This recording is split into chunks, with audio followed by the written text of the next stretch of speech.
الحمد لله والصلاة والسلام على رسول الله وعلى آله وأصحابه وأهل بيته أجمعين. أما بعد فأعوذ بالله من الشيطان الرجيم. بسم الله الرحمن الرحيم. وسيجنبها الأتقى. صدق الله العظيم وصدق رسوله النبي الكريم الأمين، ونحن على ذلك لمن الشاهدين والشاكرين والحمد لله رب العالمين. مولاي صلِّ وسلم دائما أبدا على حبيبك خير الخلق كلهم محمد سید القونین والثقلین والفریقین من عرب ومن عجم. اللہ جل جلالہ وعم نوالہ وجل ذکرہ وأعز اسمہ کی حمد و ثنا اور حضور سرور کائنات مغفر موجودات زینت بزمی کائنات دستگیر جہاں غم و سار زمان سید سرورا حامی بے کسا قائد المرسلین احمد مجتبی وہ غریب نواز اگر بیٹھیں تو دھرتی کو سکون ملے، وہ اٹھے تو فلک کو عروج ملے، جن کے چہرے کی چمک سے صبح کو سویرا ملے، جن کی زلف سے شب کو اندھیرا ملے، جن کی آبرو کو دیکھ کر ہلال اپنی صورت تراشتا ہے، جن کے دانتوں کی چمک کو دیکھ کر جواہرات چمکنے کا ہنر جانتے ہیں، وہ محبوب جن کا آنا من اللہ ہے، رہنا مع اللہ ہے، جانا الی اللہ ہے. ان کا چہرہ والضحا ہے، ان کی زلفیں واللیل اذا سجا ہے، ان کا سینہ الم نشرح ہے، ان کا زمانہ والعصر ہے، ان کا شہر لا اقسم بہذا البلد، ان کی گفتگو وما ينطق عن الہوا ہے، ان کا صحرا یاسین ہے، ان کا ہاتھ ید اللہ ہے، ان کا چہرہ وجہ اللہ ہے، ان کی زبان لسان اللہ ہے، ان کا امر امر اللہ ہے. سر سے لے کر پاؤں تک سارے کا سارا جسم محمد رسول اللہ.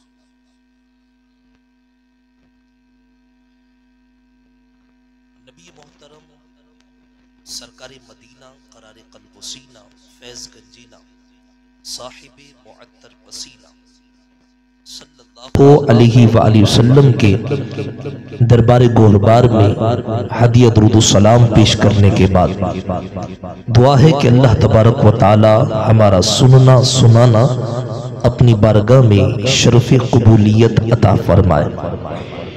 جیسا کہ پہلے علامہ صاحب نے بیان فرما دیا کہ ہم رکن شورا کی زیارت تو نہیں کر پائے، یہ میرے لیے سعادت ہے کہ اللہ کے ولی کی جگہ پر مجھے یہ سعادت مل رہی ہے کہ جناب صدیق اکبر رضی اللہ تعالی عنہ کی شان میں کچھ نہ کچھ عرض کروں.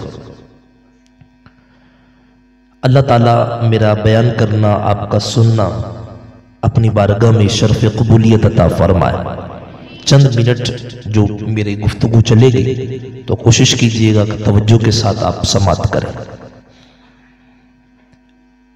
میرے اور آپ کے آقا صلی اللہ علیہ وآلہ وسلم کی ذات بابرکات ایسی ہے کہ جو سرکار دو عالم صلی اللہ علیہ وسلم کے جتنا قریب ہوا وہ زمانے میں اتنا ہی افضل ہو گیا. چاہے وہ انسان ہو یا حیوان ہو، چاہے وہ در و دیوار ہو یا درخت ہو، جس کو سرکار علیہ السلام کا قرب ملا اور جتنا ملا اس قرب کے اعتبار سے اس کا مقام بلند ہو گیا۔ اس امت کو تمام امتوں میں سے افضل قرار دیا۔ وجہ کیا ہے؟ کیونکہ یہ محبوب کی امت ہے۔ قرآن کریم آسمانی کتابوں میں سب میں افضل ہے، سرکار کے اوپر نازل ہونے والی۔ سرکار علیہ السلام کے اہل بیت پچھلی تمام انبیاء کے اہل بیت سے افضل ہے، کیونکہ سرکار کے اہل بیت میں سرکار علیہ السلام کے صحابہ پچھلی تمام انبیاء کے صحابہ سے افضل ہے، کیونکہ یہ سرکار کے صحابہ۔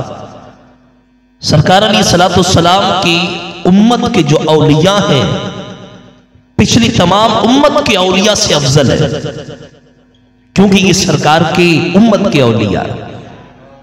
بغداد کے اندر ایک دیوانہ رہا کرتا تھا جو روٹیاں بیچتا، اور اس کا انداز بڑا منفرد تھا۔ جو تازہ روٹی ہوتی وہ 1 روپے کی بیچتا، اور جو 1 دن پرانی ہوتی وہ 2 روپے کی بیچتا۔ کسی نے کہا کہ یہ انداز بڑا مختلف ہے کہ جو تازہ ہے وہ مہنگی ہونی چاہیے، اور جو 1 دن کی پرانی ہے اس کو سستا ہونا چاہیے۔ وہ دیوانہ تھا، دیوانے کی سوچ اور ہوتی ہے، دیوانے کا خیال اور ہوتا ہے، دیوانے کا انداز اور ہوتا ہے۔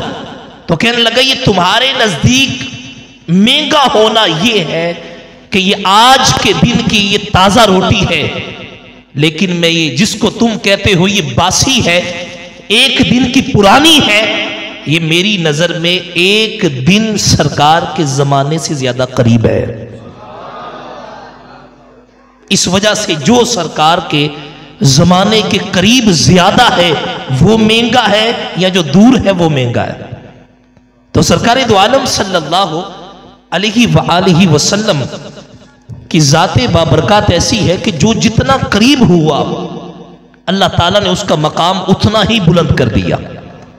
اب صحابہ اکرام علیہم رضوان سارے کے سارے افضل ہیں، لیکن ایک ادنا صحابی شان کے اعتبار سے نہیں، سرکار کے قرب کے اعتبار سے سرکار دو عالم صلی اللہ علیہ وسلم پر ایمان لے کر آتے ہیں، اور ایمان لانے کے بعد ان کا انتقال ہو جاتا ہے۔ نماز کا ایک وقت بھی نہیں آیا، یہ نہیں کہنا کہ انہوں نے نماز پڑھی کوئی نہیں، نماز کا وقت ہی نہیں آیا۔ نماز کا وقت آتا تو کیسے پیچھے رہتے؟ صحابی ہو اور بے نمازی ہو، ایسا نہیں ہو سکتا۔ تو ان کو نماز کی زندگی میں نماز کا وقت ہی نہیں آیا، تو لہٰذا کیا ہوا؟ ان کا انتقال ہو گیا۔ نبی پاک صلی اللہ علیہ وسلم نے ارشاد فرمایا کہ اس کو دیکھو صحابہ، اس نے 1 نماز بھی نہیں پڑھی لیکن یہ جنت میں داخل ہو چکا ہے۔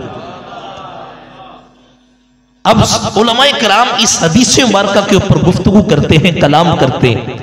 فرمایا کہ یہ وہ صحابی ہیں کہ جنہوں نے 1 نماز بھی نہیں پڑھی، حج بھی نہیں کیا، قرآن کریم کی تلاوت بھی نہیں کی، ذکر و اذکار بھی نہیں کیا، صدقہ و خیرات بھی نہیں کی، اور نوافل بھی نہیں پڑھے، روزے بھی نہیں رکھے، لیکن فرمایا کہ یہ ہیں صحابی ہیں، ان کو مصطفیٰ کی زیارت نصیب ہوئی، سرکار کی صحبت نصیب ہوئی، سرکار علیہ السلام پر ایمان لانا نصیب ہوا۔ فرمایا کہ ان کے بعد آنے والے غیر صحابی، چاہے وقت کا غوث ہو، چاہے وقت کا ابدال ہو، چاہے وقت کا قطب ہو، فرمایا قیامت تک آنے والے سارے غوث ان کے قدموں سے لگنے والی مٹی کا مقابلہ نہیں کر سکتے۔ صحابی نمازی ہو، نمازوں سے صحابی نہیں بنتا، حج سے صحابی نہیں بنتا۔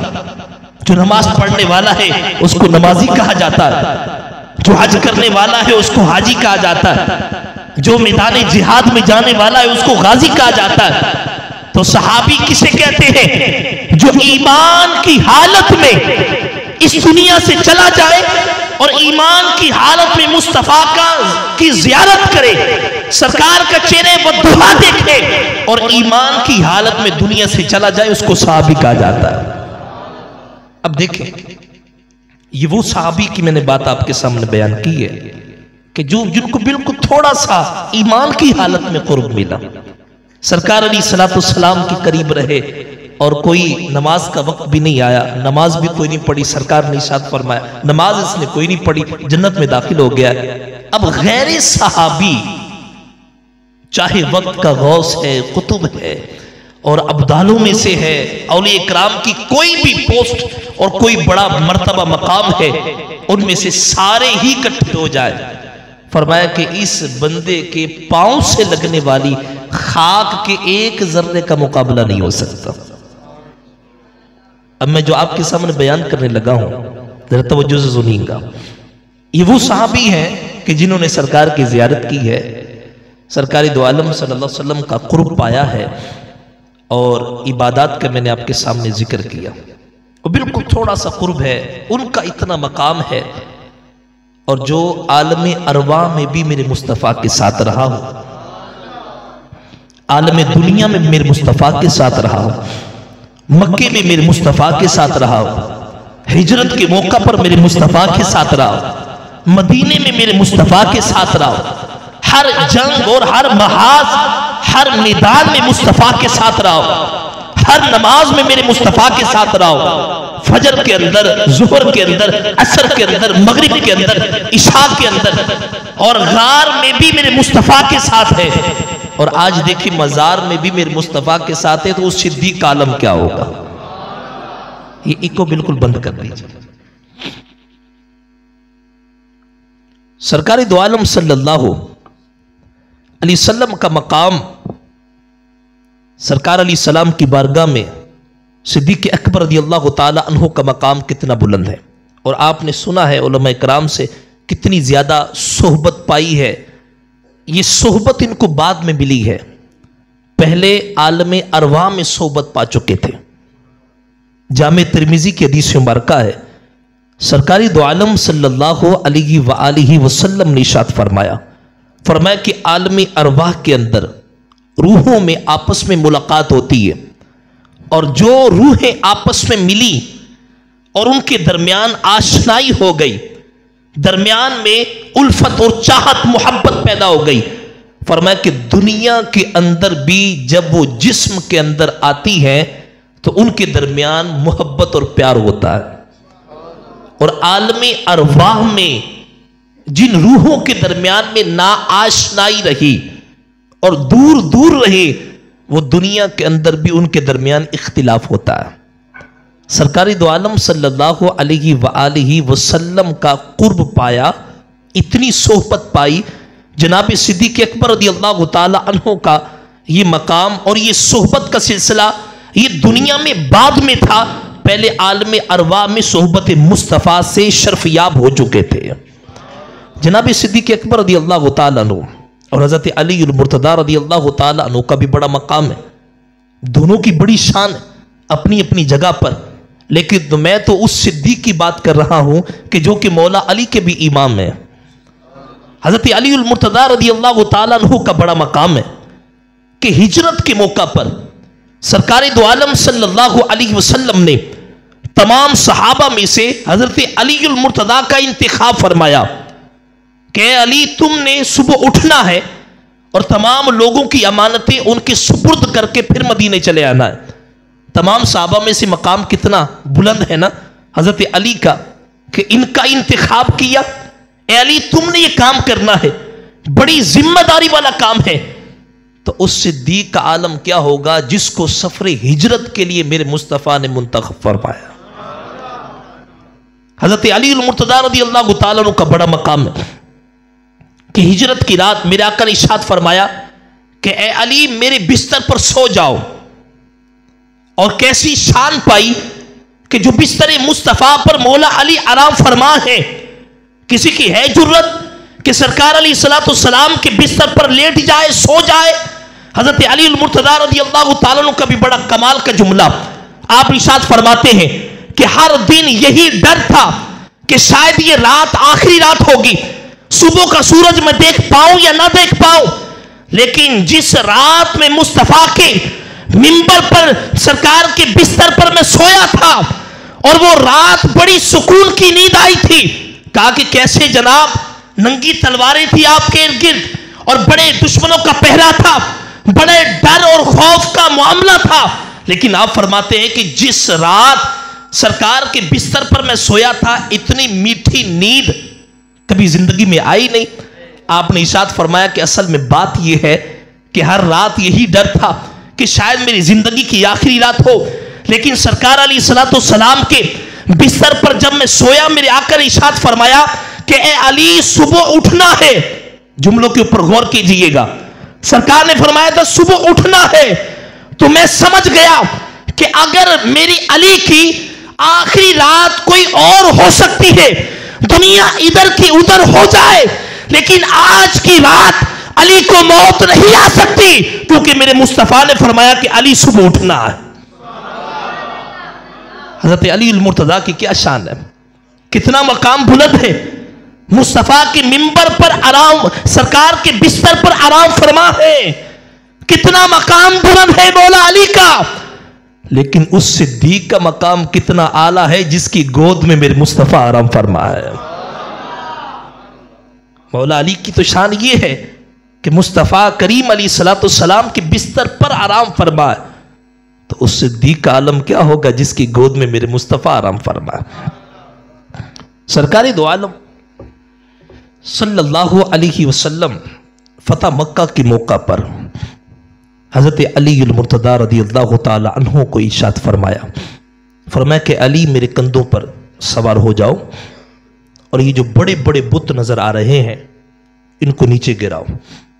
عرض کیے یا رسول اللہ صلی اللہ علیہ وسلم، میں علی کی کیسی جرت ہے کہ آپ کے کندھوں پر سوار ہو جائے؟ آپ میرے کندھوں پر آ جائیے.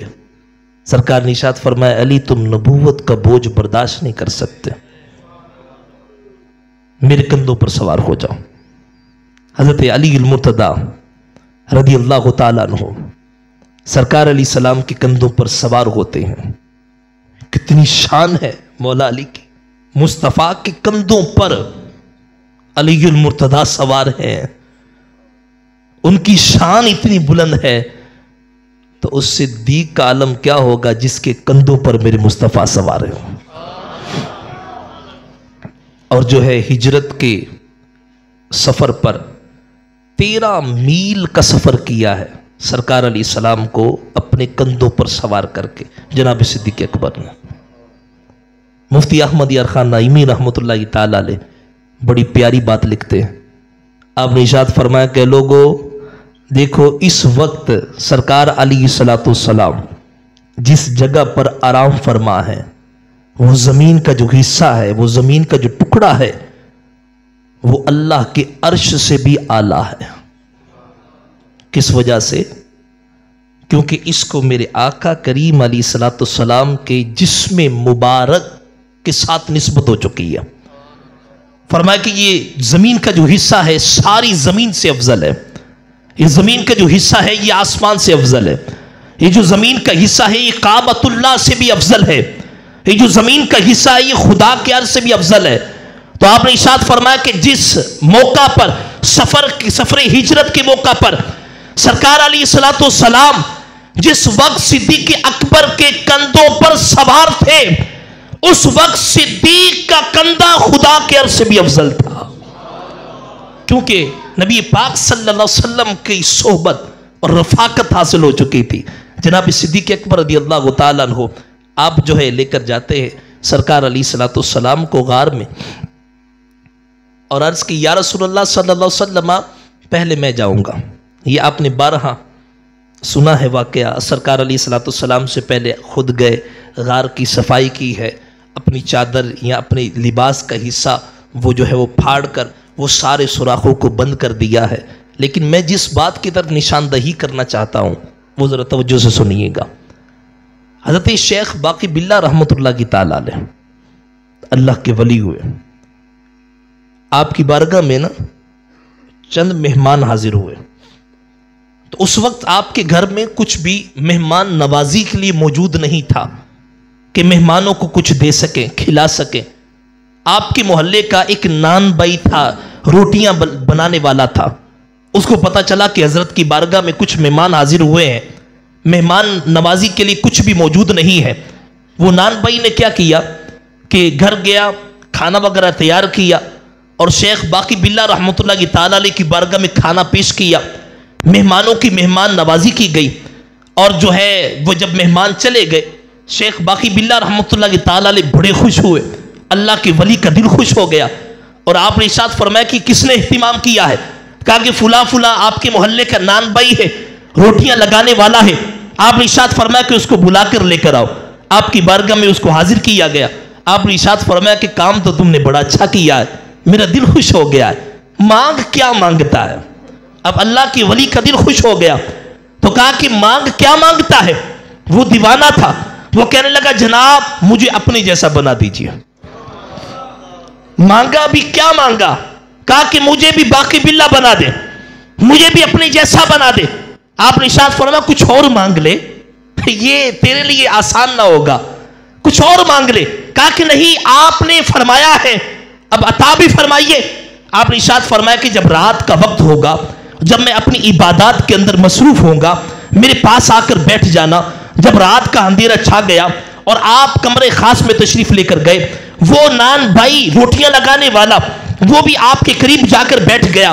ساری رات آپ عبادت کے اندر مصروف رہے، اللہ تعالیٰ کے جلووں کے اندر گم رہے، اللہ تعالیٰ کی عبادات کے اندر مصروف رہے، اللہ تعالیٰ کی انوار و تجلیات کا نظارہ کرتے رہے، اللہ تعالیٰ کے انوار و تجلیات آپ کے اوپر نازل ہوتی رہی۔ دروازہ بند تھا، ساری رات ایسی گزر گئی، صبح فجر کا وقت ہوتا ہے، آپ نے دروازہ کھولا، لوگوں کا ہجوم تھا، لوگ بڑے تعجب کے اندر تھے، بڑے پریشان تھے، بڑے جو ہے وہ اس عالم کے اندر تھے، نہ جانے نان بھائی کو کیا عطا فرمایا ہوگا، اس نے کیا پایا ہوگا۔ جب دروازہ کھلتا ہے، بندے دو ہیں لیکن چہرہ ایک ہے،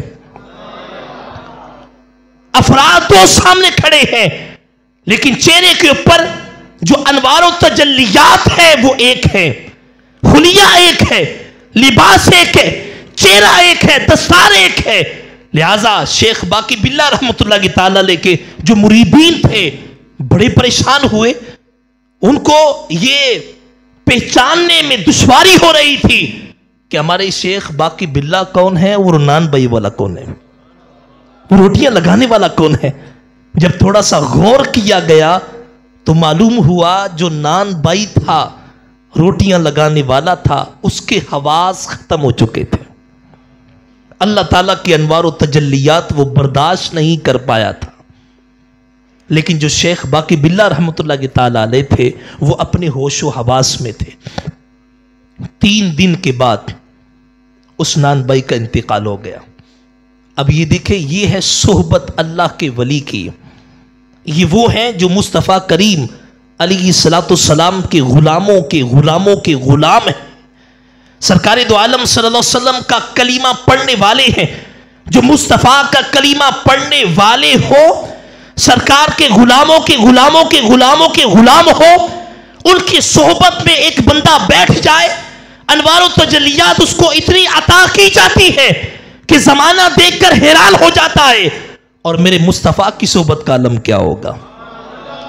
سرکار علیہ الصلوۃ والسلام کی صحبت کے اندر کیا کچھ ملتا ہوگا، میرے آقا کیا عطا فرماتے ہوں گے، کیا انوار و تجلیات نازل ہوتی ہوں گی۔ اور وہ صدیق اکبر، یار غار یار مزار، اسلام کے پہلے خلیفہ جناب صدیق اکبر 3 دن اور 3 راتیں غار کے اندر مصطفیٰ کی صحبت میں رہے، تیسرا کوئی نہیں، صرف صدیق اکبر کی نظر ہے، چہرے والضحیٰ ہے، صدیق اکبر کی ذات ہے، صحبت مصطفیٰ ہے۔ صدیق اکبر رضی اللہ تعالیٰ عنہ غلام ہے اور آقا ہے، تیسرا بندہ کوئی نہیں ہے۔ جس طرح کہ معراج کی شب رب تعالیٰ کی بارگاہ میں میرے مصطفیٰ حاضر ہوئے تھے، تیسرا کوئی نہیں تھا، خدا کی ذات تھی، ذات مصطفیٰ تھی، تیسرا کوئی نہیں تھا۔ رب نے کیا عطا فرمایا، میرے مصطفیٰ نے کیا لیا، عطا کرنے والا جانے اور لینے والا جانے۔ غار کے اندر ذات مصطفیٰ ہے، ذات صدیق ہے، کیا عطا فرمایا ہوگا، کیا صدیق اکبر نے لیا ہوگا، دینے والا جانے یا تو پھر لینے والا جانے۔ ایک حدیث مبارکہ ہے، سرکار دو عالم صلی اللہ علیہ وسلم ارشاد فرمایا، میرے دل میں اللہ نے جو کچھ عطا فرمایا میں نے سب کچھ صدیق اکبر کے دل میں انڈیل دیا ہے۔ جناب صدیق اکبر رضی اللہ تعالی عنہ کا کتنا مقام ہے، کتنا بلند آپ نے مقام پایا ہے۔ اب جب غار سے آپ کا سفر آگے ہوا، اب راستے کے اندر بڑی پیاس بھی تھی، بھوک بھی تھی، اب سفر تھا، اب زیادہ راہ تو ساتھ لے کر نہیں آئے تھے۔ وہاں پر ایک چرواہا تھا، صدیق اکبر رضی اللہ تعالی عنہ نے اس چرواہے سے دودھ طلب کیا۔ دودھ لے کر سرکار علیہ الصلوۃ والسلام کی بارگاہ میں حاضر ہوئے، عرض کی، یا رسول اللہ اس دودھ کو نوش فرما لیجیے۔ اشرب یا رسول اللہ، آقا اس دودھ کو نوش فرمائیے، آپ کی بارگاہ میں حاضر ہوں۔ سرکار دو عالم صلی اللہ علیہ وسلم نے اس دودھ کا پیالہ پکڑا، فشاربا حتی ردیتو۔ جناب صدیق اکبر کہتے ہیں میرے آقا نے وہ دودھ کا پیالہ لیا، سرکار نے اس کو نوش فرمایا، حتی ردیتو، میں صدیق اکبر کا دل خوش ہو گیا۔ اب یہاں پر یہ ان جملوں کے اوپر تھوڑا سا غور کریں نا، کیسے عشق کا کیسا انتہا کا مقام ہے۔ پیاس صدیق اکبر کو بھی لگی ہوگی، بھوک صدیق اکبر کو بھی لگی ہوگی، جسم نڈھال اور جسم میں کمزوری جناب صدیق اکبر میں بھی آئی ہوگی، لیکن کیسا جو ہے وہ عشق کا مقام ہے۔ کہا کہ سرکار کی بارگاہ میں دودھ پیش کیا گیا، پی رہے تھے آقا، لیکن دل ابو بکر کا خوش ہو رہا تھا۔ پی رہے تھے مصطفیٰ، لیکن سیراب ابو بکر ہو رہا تھا۔ پی رہے تھے مصطفیٰ، اطمینان ابو بکر کو مل رہا تھا۔ کہا کہ فشاربا حتی ردیتو، کہا کہ سرکار نے پیا، سینہ میرا خوش ہو گیا، ٹھنڈ میرے سینے میں پڑ گئی، سیراب میں ہو گیا۔ سرکاری دو عالم صلی اللہ علیہ وسلم جب یہ گئے آگے مدینہ منورہ میں پہنچے، اب کیا ہے، اب کیونکہ 3 دن اور 3 راتیں خاص طور پر جناب صدیق اکبر رضی اللہ تعالی عنہ کا جو ہے نا ان کو قرب حاصل ہوا سرکار علیہ السلام کا۔ اب کیا ہے، اہل مدینہ آتے ہیں، وہ پہچان نہیں پا رہے کہ آقا کون ہے، غلام کون ہے۔ صدیق اکبر کے بھی ہاتھ چومتے ہیں، مصطفیٰ کریم علیہ السلام کے بھی ہاتھ چومتے، کیونکہ اب قرب مل چکا تھا نا، وہ واقعہ ذہن میں آ رہا ہوگا جو میں نے بیان کیا۔ جناب صدیق اکبر رضی اللہ تعالیٰ عنہ نے ایک کپڑے سے مصطفیٰ کریم علیہ السلام کے مبارک سر پر سایہ کر دیا، تاکہ لوگوں کو پتہ چلے جو سایہ کرنے والا ہے یہ غلام ہے، اور جو سائے کے نیچے ہے یہ آقا ہے۔ اللہ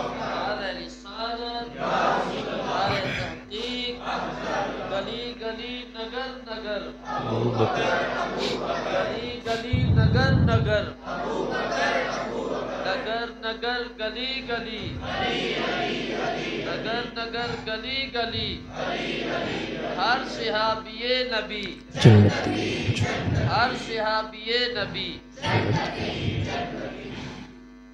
سرکاری دو عالم صلی اللہ علیہ وسلم کا کیسا قرب پایا، کتنی صحبت ہے، عالم ارواح میں بھی، عالم دنیا میں بھی، مکے میں بھی سرکار کی صحبت ہے، ہجرت میں بھی سرکار کی صحبت۔ سرکاری دو عالم صلی اللہ علیہ وسلم کے جو ہے مدینہ منورہ میں بھی سرکار علیہ الصلوۃ والسلام کے قریب قریب ہیں، یہاں تک کہ سرکاری دو عالم صلی اللہ علیہ وسلم کا جب ظاہری وصال ہوا تو جناب صدیق اکبر رضی اللہ تعالی عنہ کے بارے میں بتایا جاتا ہے کہ آپ کی جو وفات ہوئی ہے اس میں ایک سبب یہ بھی ہے کہ سرکار علیہ الصلوۃ والسلام کی جدائی آپ سے برداشت نہ ہوئی، اور سرکار کے وصال ظہری سے ہی آپ کا جسم مبارک گھلنا شروع ہو گیا، اور آپ رضی اللہ تعالی عنہ جو ہے یہ گرم آہیں لیا کرتے، یہاں تک کہ جب جہاں پر آپ آرام فرما تھے وہ چھت کا حصہ بھی متاثر ہو چکا تھا آپ کی سانس کی وجہ سے۔ جناب صدیق اکبر رضی اللہ تعالی عنہ کا وصال کا وقت جب قریب آیا نا تو آپ رضی اللہ تعالی عنہ نے حضرت علی المرتضیٰ رضی اللہ تعالی عنہ کو بلایا، اور ارشاد فرمایا کہ اے علی مجھے ان ہاتھوں سے غسل دینا تم نے جن ہاتھوں سے مصطفیٰ کی ذات کو غسل دیا تھا، مجھے کفنا دینا، نمازی جنازہ ہو جائے سرکار علیہ السلام کی بارگاہ میں میری میت کو، میرے جنازے کو رکھنا اور کہنا، عرض کرنا کہ یا رسول اللہ یہ آپ کا ابو بکر ہے، یہ آپ کی بارگاہ میں آنے کی اجازت طلب کرتا ہے، اگر اجازت مل جائے مجھے سرکار علیہ السلام کے پہلو کے اندر ہی دفن کر دینا، اور اگر اجازت نہ ملے تو مسلمانوں کے ساتھ جنت البقیع میں دفن کر دینا۔ جب آپ کا وصال ہوتا ہے وصیت کے اوپر عمل کیا گیا، حضرت عمر فاروق اعظم رضی اللہ تعالی عنہ نے آپ کی نماز جنازہ پڑھائی، آپ کے جنازے کو اٹھا کر گنبد خضرا کے سامنے لا کر رکھا گیا۔ حضرت علی المرتضیٰ رضی اللہ تعالی عنہ نے عرض کی کہ یا رسول اللہ صلی اللہ علیہ وسلم یہ ابو بکر ہیں اور یہ آپ سے اجازت طلب کرتے ہیں۔ راوی بیان کرتے ہیں کہ جب یہ جملے کہے تو گنبد خضرا کا دروازہ خود بخود کھلتا ہے اور اندر سے آواز آتی ہے کہ ادخل الحبیب الی الحبیب فإن الحبیب الی الحبیب مشتاق، کہا کہ دیر نہ کرو، حبیب کو حبیب کے ساتھ ملا دو، کیونکہ حبیب بھی اپنے حبیب سے ملنے کے لیے بڑا بےتاب ہے، بڑا مشتاق ہے۔ اب اور دیر نہ کرو۔ اب جناب صدیق اکبر رضی اللہ تعالی عنہ کو وہاں پر سرکار علیہ السلام کے قرب کے اندر ہی دفن کیا گیا۔ اب یہاں پر یہ بھی حدیث پہلے آپ نے سنی ہوگی، لیکن یہاں پر ایک بات میں عرض کرنا چاہتا ہوں۔ مفتی احمد یار خان نعیمی رحمۃ اللہ تعالی علیہ یہاں پر پھر بول پڑے۔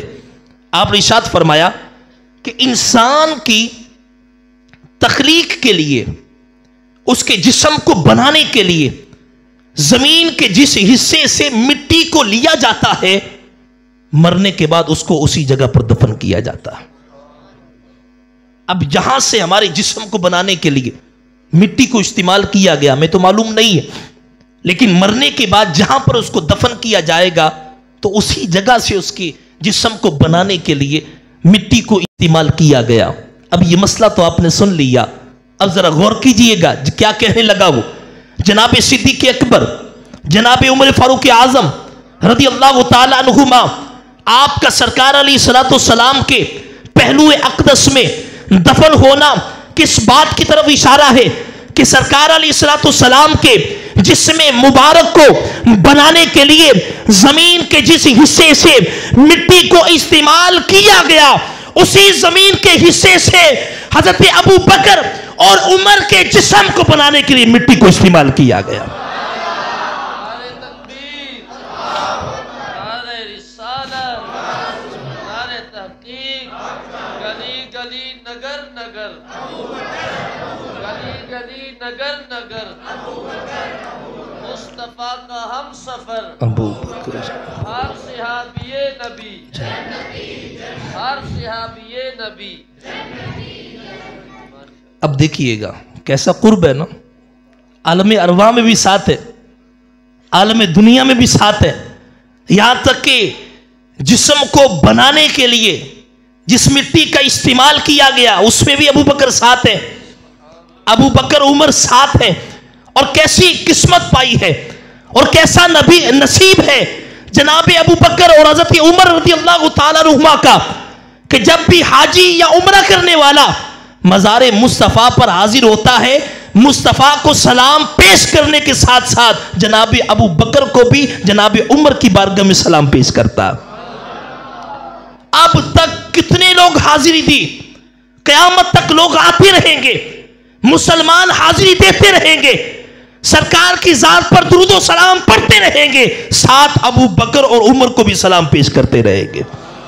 اور اللہ تعالیٰ نے نظام ہی کچھ ایسا بنا دیا، اگر دنیا میں کوئی انسان ان کو سلام پیش کرے یا نہ کرے، اللہ نے فرشتوں کی ڈیوٹیاں لگا رکھی ہے۔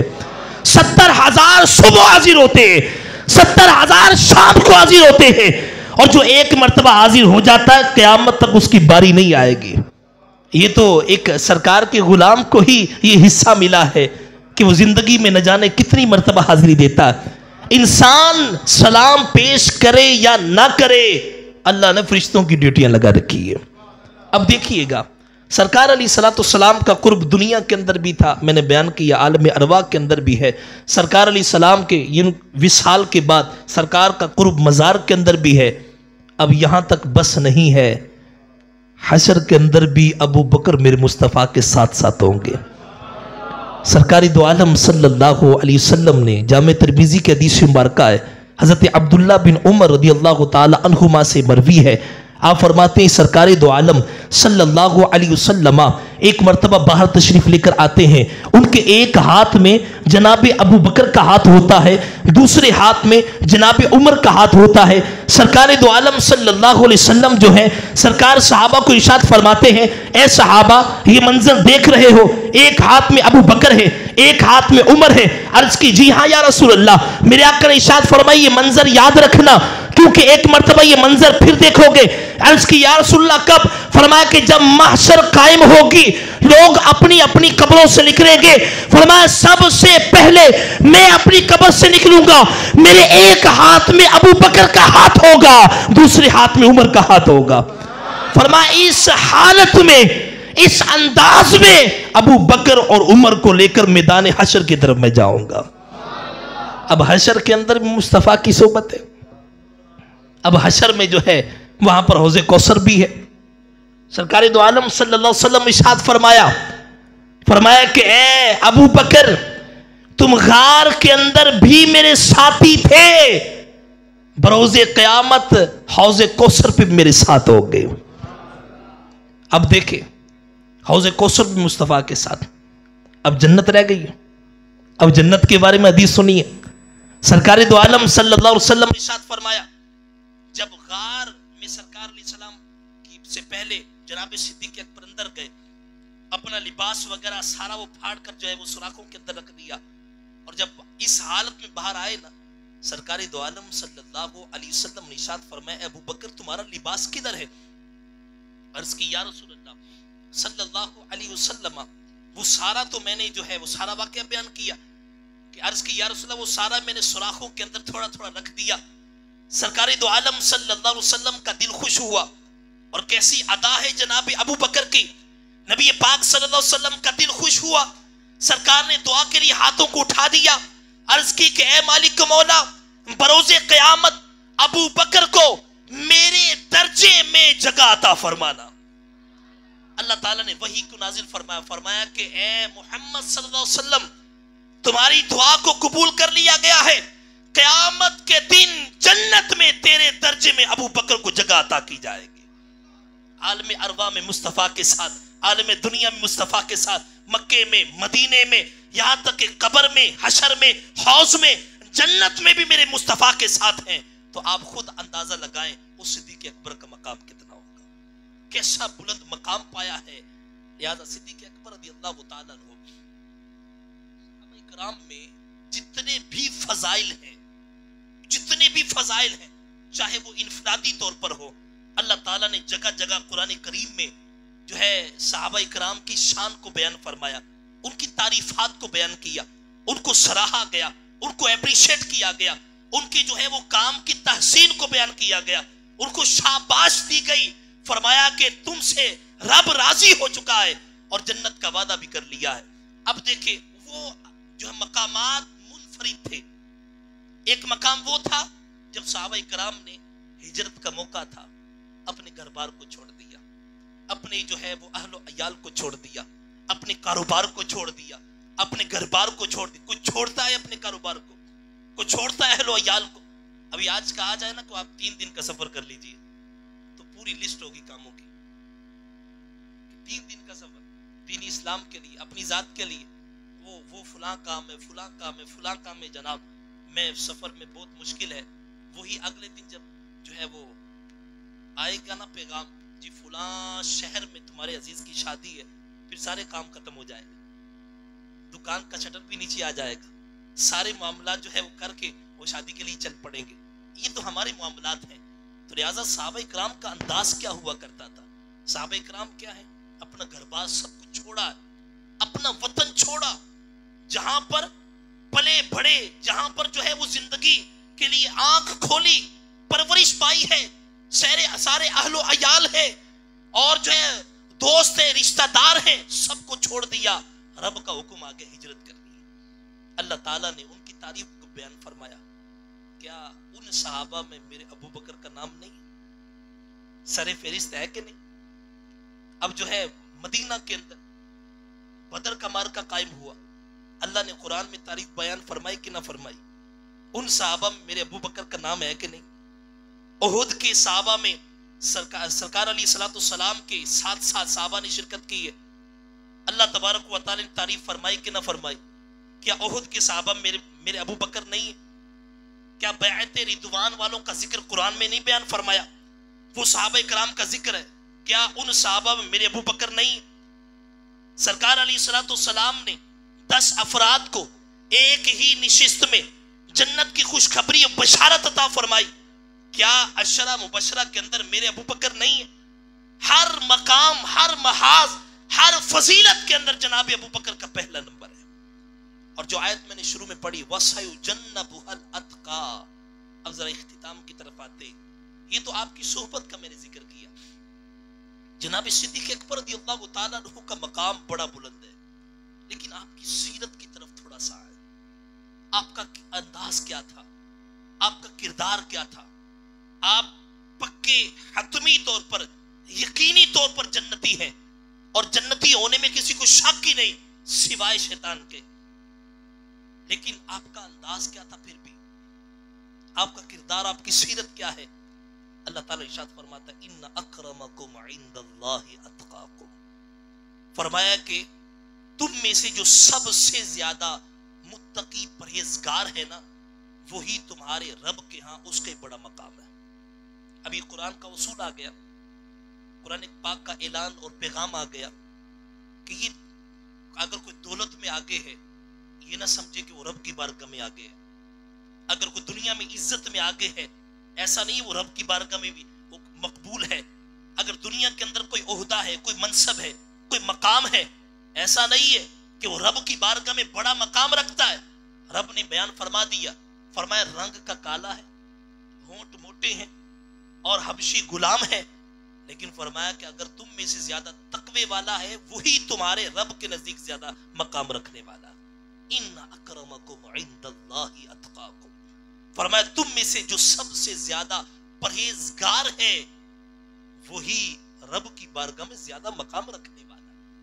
اب یہ دیکھیے گا، رب نے تو بیان فرما دیا افضل ہونے کی افضل کون ہے اور جو ہے غیر افضل کون ہے، اس کا تو جھگڑا قرآن نے ختم کر دیا۔ اصول آ گیا نا ہمارے سامنے کہ زیادہ افضل رب کی بارگاہ میں کون ہے، ذرا بولیے گا، زیادہ تقوی والا۔ زیادہ افضل کون ہے جی؟ بولے نا، اونچی بولے نا، اب تھوڑا سا بول لیجیے، کب سے میں بول رہا ہوں۔ رب کی بارگاہ میں زیادہ مقام کس کا ہے جی؟ زیادہ تقوی والا۔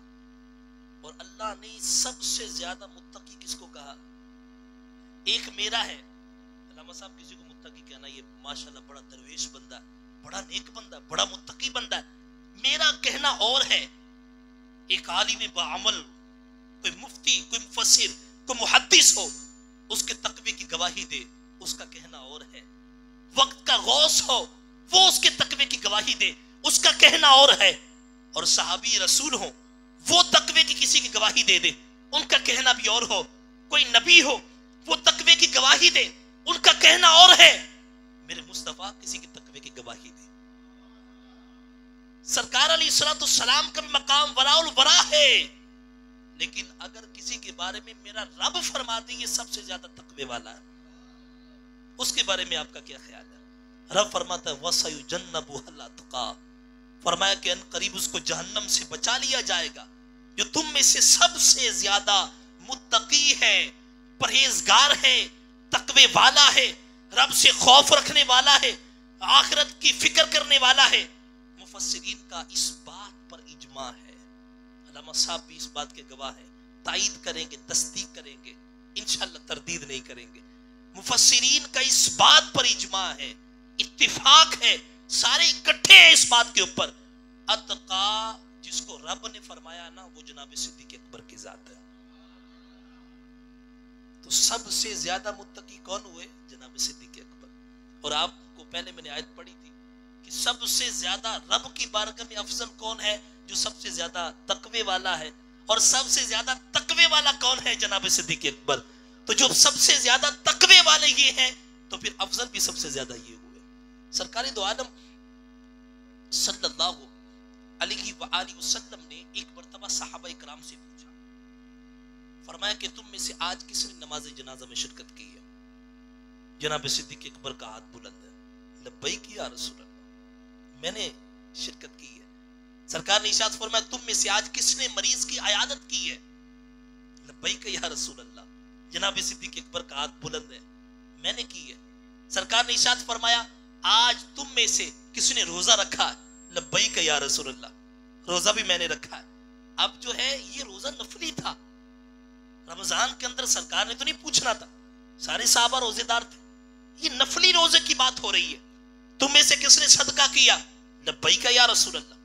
ہر کام میں آگے آگے، ہر عمل میں آگے آگے. اور رب کا قرآن کہتا ہے یہ جنتی، مصطفیٰ کی حدیث کہتی جنتی. لیکن اس کے باوجود بھی نمازی بھی، اس کے باوجود بھی نماز جنازہ میں شرکت کرنے والے، جو کہ فرض کفایہ ہے. اگر محلے میں چند لوگوں نے نماز جنازہ ادا کر لی، سب کا فرض ادا ہو گیا. لیکن پھر بھی جناب صدیق اکبر فرض کفایہ کو نہیں چھوڑتے، تو وہ عین فرض کو کیسے چھوڑتے ہوں گے؟ نماز پڑھنے والے، نماز جنازہ میں شرکت کرنے والے، مریض کی عیادت کرنے والے. آج ہم میں سے کوئی بڑا چودھری ہو جائے نا، بڑا منصب آ جائے نا، بڑا عہدہ آ جائے نا، وہ غریب رشتہ داروں کو چھوڑ ہی دیتا ہے. محلے داروں کی کیا خبر ہے؟ کوئی خبر گیری نہیں لیتا. بیمار ہے تو بیمار ہے، پڑوسی بیمار ہے کوئی خبر نہیں ہے، پڑوسی بھوکا ہے کوئی خبر نہیں. جناب صدیق اکبر مریض کی عیادت کرنے والے تھے، صدقہ کرنے والے تھے. جس رب نے مال دیا ہے اس کی بارگاہ میں صدقہ کرنا. سرکار دو عالم صلی اللہ علیہ وسلم نے ارشاد فرمایا قیامت کا دن ہوگا، فرمایا قیامت کے دن جو نمازی ہے اس کو باب الصلاۃ سے بلایا جائے گا. اب یہاں سے تھوڑی سی وضاحت کر دوں. شارحین بیان کرتے ہیں اس سے مراد وہ نہیں ہے کہ جو صرف نماز پڑھنے والا ہے اور جو فرائض ہے اس کو ادا کرنے والا نہیں ہے. فرمایا نہیں، ایسی بات نہیں ہے. جو سارے فرائض ادا کرنے کے ساتھ ساتھ جو نماز میں پہلی پوزیشن حاصل کرنے والا ہے، نمازوں میں کثرت کرنے والا ہے، نوافل پڑھنے والا ہے، شب زندہ دار ہے، وہ راتوں کو نوافل پڑھتا رہتا ہے. فرض نماز تو پڑھنی پڑھنی. فرمایا کہ جو نمازوں میں آگے آگے ہے اس کو باب الصلاۃ سے بلایا جائے گا. جنت کا دروازہ ہے باب الصلاۃ، یعنی کہ نماز کا دروازہ. اس کو آواز دی جائے گی اے نمازیو، اے نمازوں میں زیادہ سبقت لے جانے والو، ادھر آ جاؤ. میرے آقا نے ارشاد فرمایا کہ جو زیادہ جہاد میں شرکت کرنے والا ہوگا اس کو باب الجہاد سے بلایا جائے گا. جو حج زیادہ کرنے والا ہوگا باب الحج سے بلایا جائے گا. جو زیادہ روزے رکھنے والا ہوگا باب الریان سے اس کو بلایا جائے گا. سرکار دو عالم صلی اللہ علیہ وسلم کی بارگاہ میں عرض کرتے ہیں جناب صدیق اکبر عرض کرتے ہیں یا رسول اللہ، یہ توجہ سے سنیے گا. عرض کی یا رسول اللہ صلی اللہ علیہ وسلم، کوئی ایسا بندہ بھی ہوگا کہ جس کو باب الصلاۃ سے بھی کہا جائے جناب آ جائیے، باب الحج سے بھی کہا جائے جناب آ جائیے، باب جو ہے وہ زکات سے بھی کہا جائے، باب الجہاد سے بھی کہا جائے، جنت کے ہر دروازے سے اس کو بلایا جائے کہ جناب آپ ادھر آ جائیے، ادھر آ جائیے. میرے آقا نے ارشاد فرمایا ہاں، میری امت کا وہ ابو بکر ہے جس کو جنت کے ہر دروازے سے بلایا جائے گا، جناب آپ ادھر تشریف لے آئیے.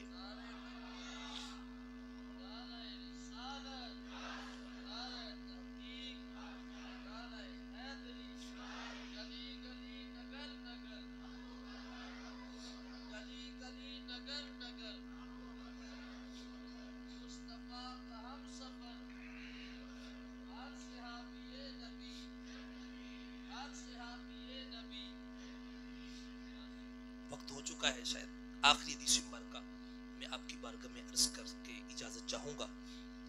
جناب صدیق اکبر رضی اللہ تعالیٰ عنہ، اب دیکھیں سرکار علیہ السلام نے سب سے پہلے جن کو ان کی زندگی میں جنت کی بشارت عطا فرمائی جناب صدیق اکبر. رب کا قرآن کہتا ہے جنتی، مصطفیٰ کی حدیث کہتی جنتی. اس کے باوجود بھی نمازی ہیں، اس کے باوجود بھی عمل میں آگے بڑھنے والے، اس کے باوجود بھی قرآن کی تلاوت کرنے والے. آج ہمارا کیا حال ہے؟ ہمیں کس نے کہا جنتی؟ ہمیں اپنے ایمان پر خاتمے کا پتہ نہیں. میرے آقا کریم صلی اللہ علیہ وسلم ارشاد فرمایا بہت سے لوگ ایسے ہوں گے جو صبح کو مسلمان ہوں گے شام کو کافر ہو چکے ہوں گے.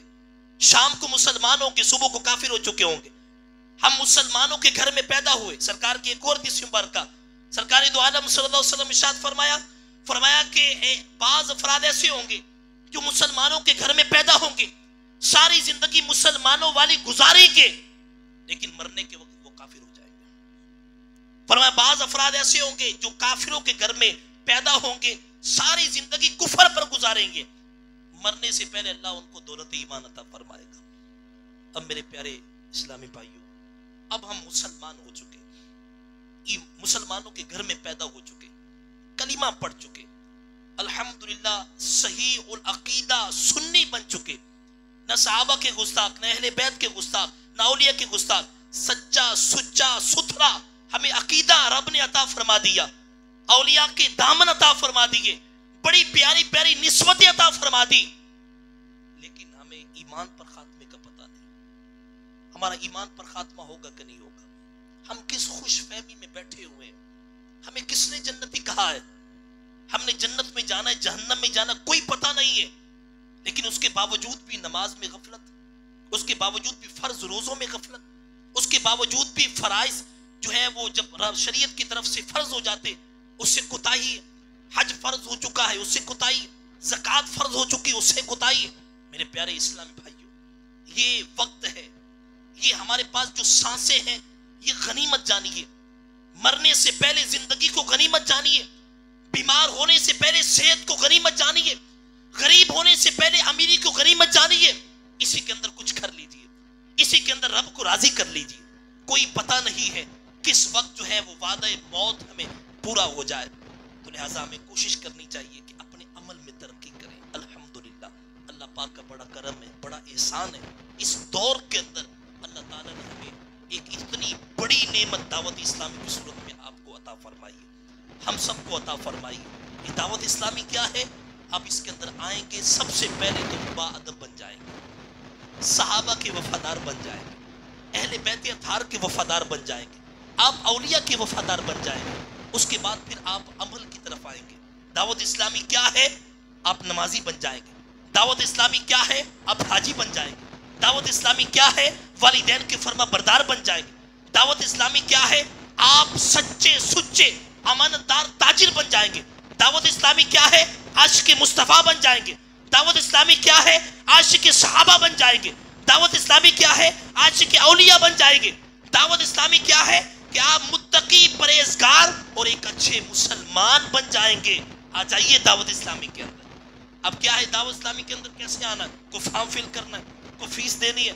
نہیں, اپنے گھر میں بیٹھے ہیں, ادھر ادھر کے چینل نہ کھولیں, ہفتے کی شام بانی دعوت اسلامی امیر اہل سنت دامت برکاتہ العالیہ تشریف لاتے ہیں, مریدین کی اصلاح فرماتے ہیں. مدنی مذاکرہ دیکھیں, جمعرات کو اجتماع ہوتا ہے آپ کے قریبی. اب تو وہ سلامت پورا سے بھی چلا گیا, شاہ البرکت اب وہاں ہے. اب لہٰذا جو ہے وہاں پر آپ شرکت کیجیے, ہفتے میں ایک دن اور ایک دن میں بھی 1 گھنٹہ. اب آئے تو صحیح, دیکھیں تو صحیح, اب شرکت تو کیجیے. بہت سے گناہگاروں کی جو ہے وہ زندگی میں چینج دعوت اسلامی نے انقلاب برپا کر دیا.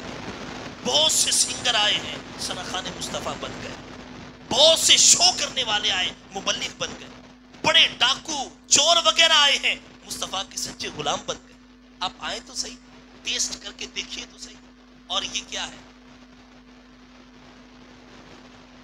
مدنی انعامات. میرے پیارے اسلام بھائی, اگر اللہ کا ولی ایک عالم صاحب کا انٹرویو چل رہا تھا, تاثرات وغیرہ میں نے سنے, کہا کہ یہ الیاس قادری نے جو رسالہ ہے 3-4-5 روپے کا, یہ اپنے مریدین کو جو دیا ہے, فرمایا کہ اگر اس کو کوئی تھام لینا, الیاس قادری اپنے مریدوں کو اللہ کا ولی بنانا چاہتا ہے. اس کے اندر کیا ہے؟ اس کے اندر آپ دیکھیں گے, پڑھیں گے تو آپ کو پتہ چلے گا. اس کے اندر فرائض کی پابندی ہے, نوافل کے بارے میں ترغیب دلائی گئی, مطالعہ کرنے کے حوالے سے کہا گیا, والدین کی فرما برداری کا کہا گیا. آپ سے سوال کیا جائے گا اور یہ ہے, اگر عمل ہے تو ٹک لگا دیں, عمل نہیں کر سکے صفر لگا دیں.